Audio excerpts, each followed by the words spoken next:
La Bible confirme de manière cohérente dans l'Ancien comme dans le Nouveau Testament que l'homosexualité est un péché.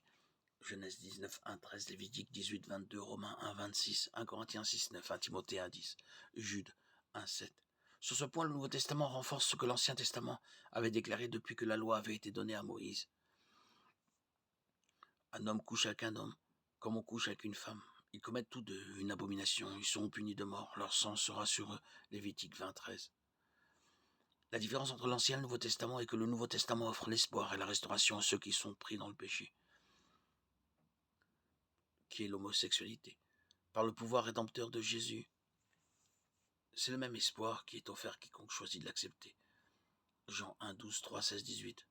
Les normes de la sainteté de Dieu n'ont pas changé avec la venue de Jésus, car Dieu ne change pas. Malachie 3, 6, Hébreux 13, 8. Le Nouveau Testament est une révélation continue de l'interaction de Dieu avec l'humanité. Dieu détestait l'idolâtrie dans l'Ancien Testament, Deutéronome 5, 8, et il la déteste toujours dans le Nouveau. 1 Jean 5, 21. Ce qui était immoral dans l'Ancien Testament l'est toujours dans le Nouveau. Le Nouveau Testament dit que l'homosexualité est une convoitise honteuse. C'est pourquoi Dieu les a livrés à des passions infâmes, car leurs femmes ont échangé les relations naturelles contre celles qui sont contre nature. Romains 1, 26. Un acte honteux, un abandon des relations naturelles. Romains 1, 27. L'homosexualité est considérée comme un méfait, 1 Corinthiens 6, 9, et l'immoralité sexuelle et la perversion, Jude 1, 7.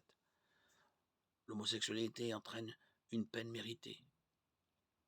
Elle est contraire à la saine doctrine, Romains 1, 27, 1 Timothée 1, 10, et figure parmi les péchés qui excluent les gens du royaume de Dieu, 1 Corinthiens 6, 9. Malgré les tentatives de certains de minimiser ces versets, la Bible ne pourrait pas être plus claire. L'homosexualité est un péché contre Dieu.